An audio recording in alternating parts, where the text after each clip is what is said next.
unser größtes Ass im Ärmel ist unsere Forschung. Und wir müssen unsere Forschung, unsere coolen Ideen auf die Straße bringen. Und das geht einfach nur mit Startups.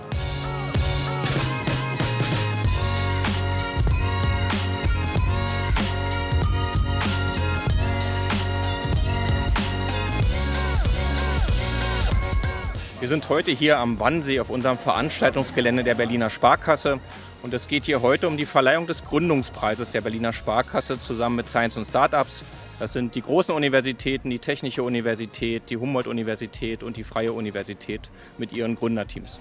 Wir sind Vector 4 Solutions. Wir bringen mit unserer Systemmanagerin eine Dirigentin in die Kältezentralen, die alle Komponenten, die da sind, völlig neu zusammenspielen lässt. Die Technik, die dort ist, völlig neu orchestriert und zu 40% Einsparung führt.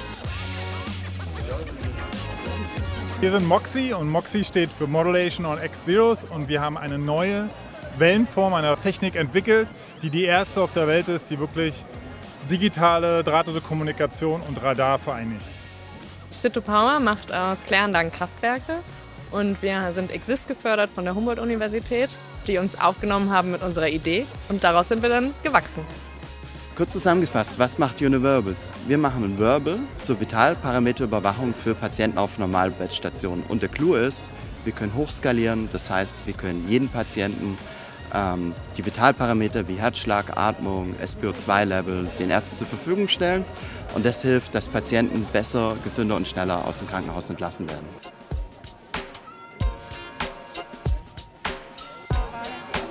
Studierenden, die ein Unternehmen gründen wollen, rate ich demselben wie allen anderen, die loslegen wollen.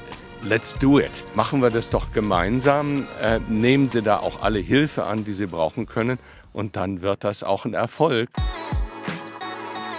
MOXIE ist im Prinzip eine technologische Lösung für 6G, also Internet of Things, ist eigentlich der Markt. Natürlich die Smartphones. Digitale Kommunikation spielt vor allen Dingen eine Rolle in der Robotik, Automatisierung der Industrie 4.0, wo man zentimetergenaue Ortung braucht mit Latenzzeiten von unter einer Millisekunde.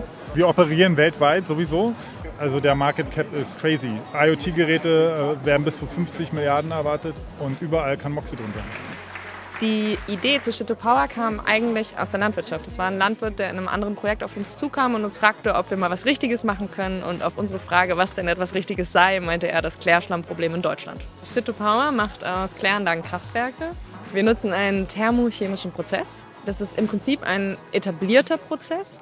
Nur der große Unterschied ist, dass wir diesen Prozess in einen Container packen, also extrem stark verkleinern.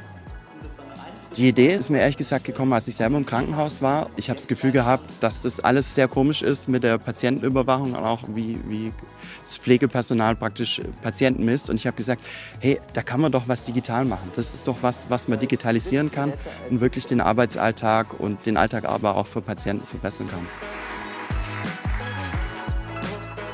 Kältetechnik ist verantwortlich für 15% unseres Strombedarfs, allein in Deutschland, weltweit eine viel größere Nummer. Wir sind gegründet 2023, auf dem Weg mehr zu werden. Am Ende des Jahres 2024 wollen wir bereits 10 Mitarbeiter sein, am Ende des Jahres 2025 15 Mitarbeiter und dann gehen wir in den Markt, bauen den Sales auf und planen im Jahr 2026 unseren Break-Even zu haben.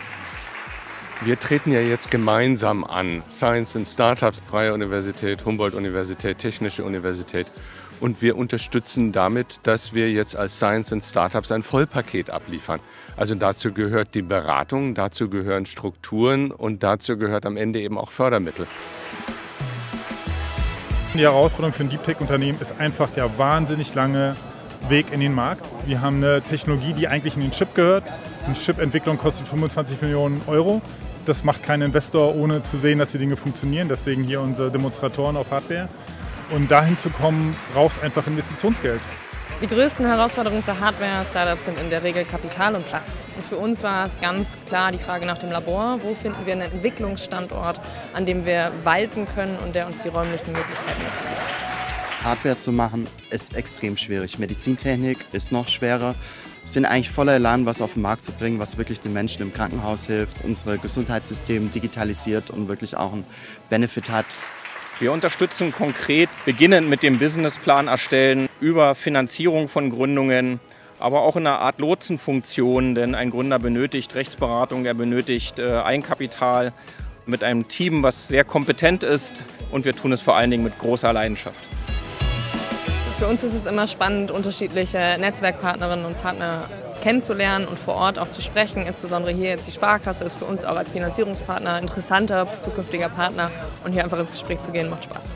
Das sind die jungen Leute, die aus den Unis und einfach ihre Ideen verwirklichen müssen. Gründerpreise, Veranstaltungen, aber auch Preisgeld ist unglaublich wichtig für uns. Und ganz ehrlich, wir hätten das Startup nicht machen können ohne diese Preise, diese Auszeichnung. Sowas wie der Gründungspreis hier, das trägt uns einfach, das trägt uns als Team, das bringt uns voran. Es macht auch einfach Spaß natürlich hier zu sein. Ein toller Event, an den wir uns lange erinnern werden.